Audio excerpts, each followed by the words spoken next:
most people have foods in their food storage that won't even last a year to 5 years, let alone those foods that last 25 years or longer.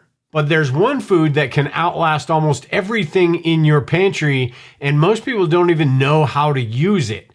Today, I'm going to be talking about wheat berries, and wheat berries are not really for everyone.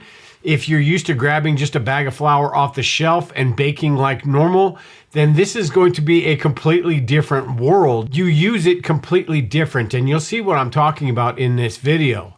So while this may not be the store-bought flour, there is a trade-off, because when stored correctly, wheat berries can last 30 years or even more. And aside from salt and sugar, this makes them one of the longest lasting foods that you can put in your storage. The problem is most people buy these with good intentions, right? They get 20 or 30 pounds and put it in a bucket, but they never actually learn how to use them or what they're going to do with them when that time comes. Or worse, they put them in storage the wrong way and end up ruining the entire stockpile without even realizing it until 20 years later. So I'm going to show you the biggest mistakes that can destroy your entire food supply. That way you don't make them. Along with that, I'm going to show you everything you need to know from where to buy these wheat berries, how to clean these wheat berries, how to store these wheat berries, and how to actually turn them into usable flour for things like bread, pizza, and even more. So to start off here, I want to talk about what are wheat berries in the first place. And what wheat berries are the whole unprocessed wheat kernel. With white flour, you have the germ, the bran, and the endosperm all taken off. So you're just left with that white flour. With a wheat kernel, this is what you get. You get everything all included. This is why they store so well and for so long. These can last decades and truly are one of those set it and forget it foods. Another positive is that pests are less likely to get into these. They still can. Weevils can still get into your foods. I'm going to talk about how to avoid that later. But it's less likely than, say, your white flour or flour you would get from the store, because that might have eggs in them that over time will hatch. And it's more versatile than regular flour as well. You can make a few different things that you can't with flour. You can boil these wheat berries and sort of make a rice or an oatmeal type meal, as well as all of the other products that require flour. Because of the bran and the germ, these wheat berries have a much higher nutritional content than your store-bought flour. That's because during the process of making that white flour, everything is stripped away, and then they add some fake crap in there to give it some vitamins and minerals. That's why they call it enriched. But all of the nutrition is kept within these wheat berries until it is ground up. And then after that, you've got about, a few days to a week or so before you lose some of that nutritional content. So it should be something you grind up as you use it. But it is much better than the flour that's made these days, especially here in America, where it's kind of a crapshoot sometimes about what's in our food. Now, there are a number of different types of wheat berries, but I'm going to go through a couple that are the most common, and especially if you've never, done anything with wheat berries, these are the ones that you're going to want to start out with, and then you can work your way out. You've got the hard red wheat, which is best for breads. It's got a strong gluten content, which makes everything nice and elastic. It's got a really hearty, that wheat bread flavor. And then you've got the hard white wheat, which is a little bit less of that really strong wheat flavor, but it's still wheat bread. This is the one that's closest to that store-bought flour that you would get. So this hard white, if you're not a big fan of that really strong wheat flavor, this might be a little bit better for you, although it still is wheat bread, so keep that in mind. And then you've got soft wheat berries, which are better for the pastries, pancakes, and biscuits and things like that. I'm not a huge baker, so this is something that I don't use very often. But if you are making cakes and pastries and things, you may want to try some of this soft white wheat as well. Now, once you figured out which kinds of wheat berries that you want to buy, you've got to figure out where you're going to buy them. I've got some from Grains from the Plains that I try that have a little bit of debris and stuff in them. It takes some time to clean. And then I got some from Dave's Farms, which are absolutely fantastic. There's almost nothing in those. There are a few other companies as well that sell wheat berries, and it's sort of a, figure out which one you like and go with them. I'm a really big fan of Dave's right now, but I'm going to try a few more in the future. But you're always going to want, regardless of how clean they are, you're always going to want to check these before you run them through your mill, because rocks can really damage a grain mill. You've got, probably parts of grasshoppers, and you've got parts of the husk. The saying, separate the wheat from the chaff. That's exactly what you're doing here. And this is something that I do mainly to check for dryness as well. Make sure there's nothing in there that is going to affect how this stores. So with grains from the plains, everything was really, really dry, and this was a time-consuming process. So I did 20 pounds, and the other 40 pounds I'm going to clean after when I open those up and before I use them. So I can clean 4 to 8 cups at a time rather than 40 pounds all at once. But you want to make sure there's nothing in there that's going to affect your food storage. And you also want to make sure everything is nice and clean before you actually grind these. And I've heard of a couple different methods, putting a fan and blowing some of the lighter stuff out. That didn't work very well for me. You could put it through a small sieve if you've got the right size. I don't. The holes in the one I have are a little bit too big.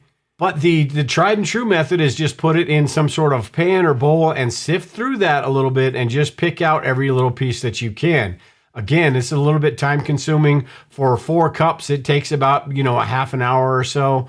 But you want to make sure that stuff is clean before you put it in your grain mill or run it through your grain mill. And we will get into grinding the grain here in just a second. But first, I want to talk about long-term food storage, because you're probably going to want to store this for the most part before you use it. And a lot of people talk about freezing these wheat berries first, and even flour, to kill any larvae or anything in there. But this isn't strictly necessary as long as you are putting it in 5-gallon buckets and you're creating an oxygen-free environment. This will kill them in a couple of weeks to around 30 days or so. I usually put mine in there and don't even open it for at least 30 days just to make sure that everything is working right. So freezing isn't absolutely necessary, but you can. But it's a lot easier to just store these in 5-gallon buckets with oxygen absorbers for a minimum of 30 days, and you're good to go. With these, what I did, I've got 5-gallon mylar bags and a couple half-gallon mylar bags.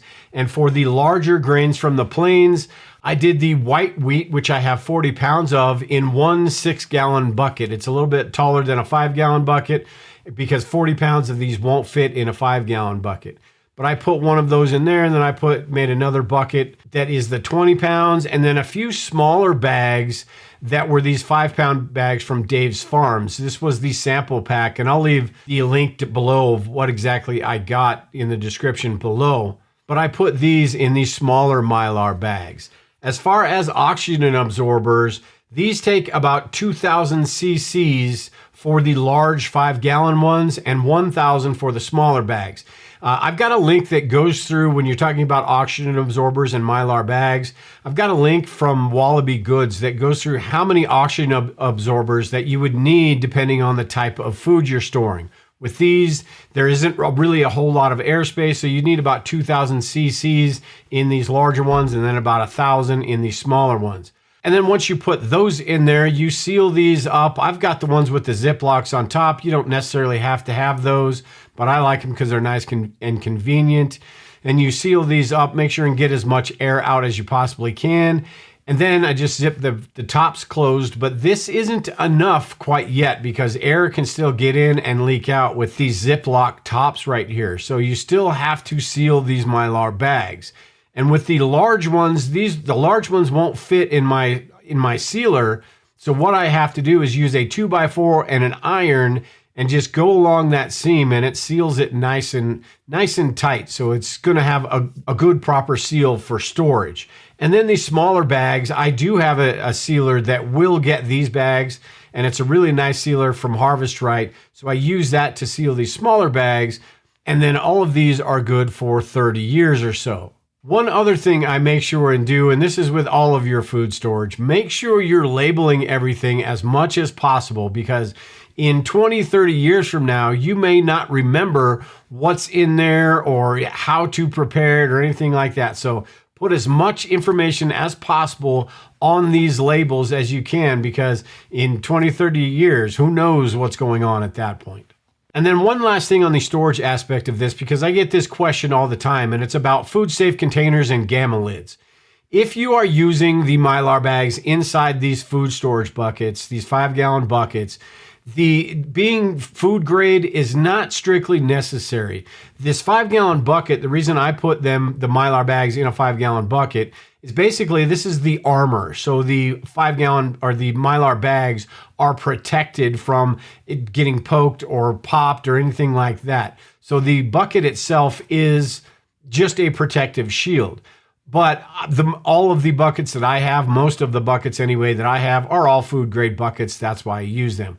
Also with the gamma lids, these again are not strictly necessary. These are more for convenience and more for those buckets that you're going to use on a regular basis. You want to be able to get in and out of those without a whole lot of trouble. Now they do have the little lever that you can use, which makes it nice and easy to get these lids off, but those don't work very well with, once a gamma lid's on, it's on. So pick a couple of buckets that you're going to use with those, and also have some that just have the regular lids. So that is one of the mistakes a lot of people make. If you're not using that mylar bag, you need to make sure it's a food grade bucket. Also, another mistake is not sealing the bags properly. This is really important because if any air gets in there, it's not going to destroy these wheat berries, but they're not going to last that 30 plus years. And if there are larvae or anything like that in there, that might become an issue as well. And another mistake that some people make is not storing these at room temperature, or not storing these in a controlled environment. They put them in the garage where you got the temperature swings, hot and cold, and this is just going to shorten the shelf life, the lifespan of these wheat berries. So make sure you're putting it, if you have a basement, put it in your basement, but at the very least, make sure it's in your home where the temperature never gets above 100 degrees or below, 30 or 40 degrees, hopefully anyway. Now let's get into grinding and using these wheat berries. And the grinder that I have is one of them that is lower cost. This is a great entry level type product right here. It's a kitchen crop grinder. And the reason I like this, one, it's impossible right now for some reason to get a Nutri-Mill or to get a good grinder, a Wonder Mill or anything like that right now. I don't know why that is, but it's really hard to find. But this one is a great entry level grinder. And another thing I like about it is that it's hand crank. It doesn't require any electricity. So in a grid down situation, you'd still be able to use it. Now, if you are grinding more than 4 cups or so, I would suggest getting the motor. That's what I did, because this takes a whole lot of manpower. If you've got children, great. But if you're doing this yourself, do yourself a favor and just get the motor. This is one of the least expensive ones that I've seen, and it's also one that's going to grind it fine enough to be able to make bread and pizza and things like that. A lot of these grinders you'll see on Amazon won't get the wheat berries ground up fine enough to be able to use them for bread, so make sure you're paying attention to that.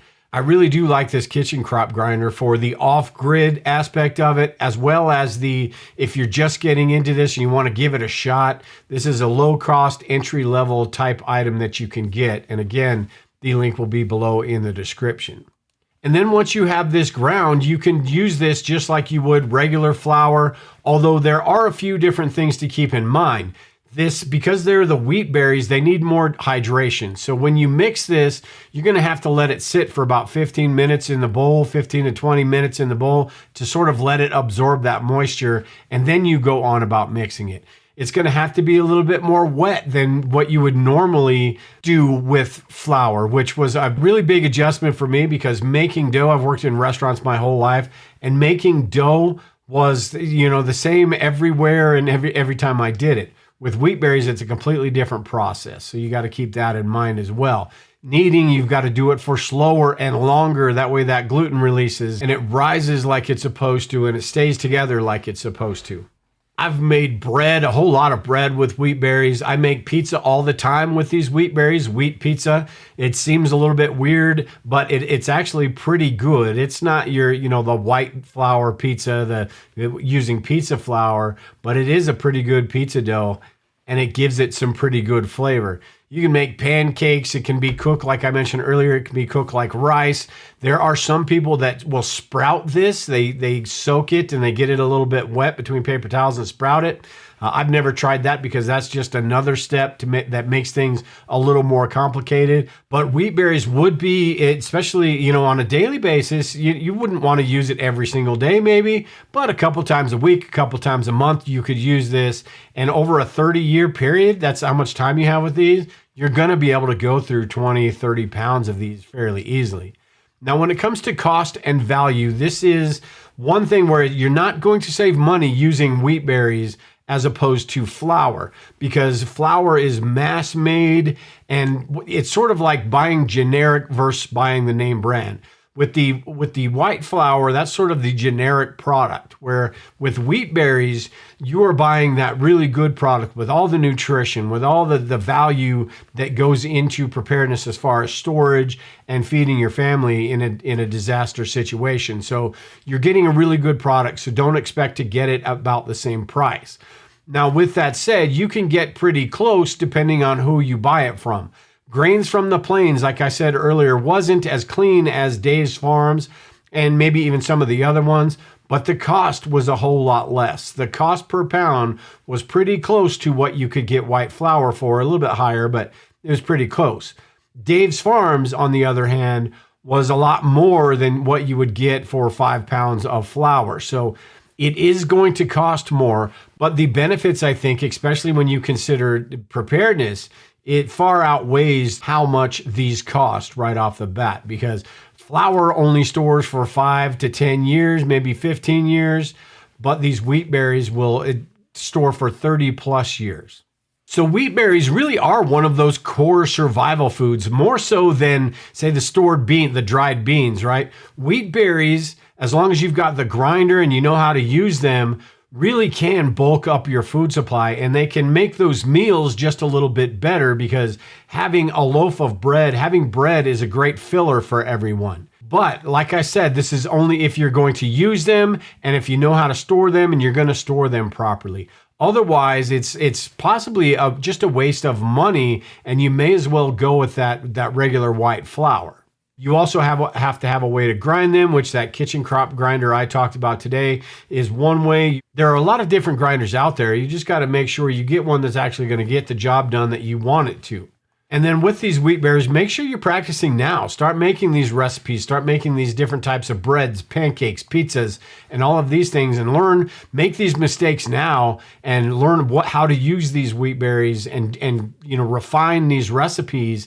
That way, in a situation where resources are tight, you're not going to be wasting anything.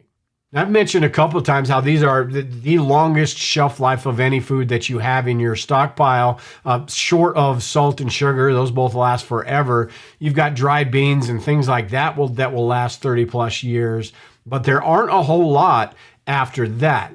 I've got a video that goes through some forever foods that will last a very, very long time. Things like hardtack and even pemmican that will last for years and years. And some of those you may even want to put in your stockpile.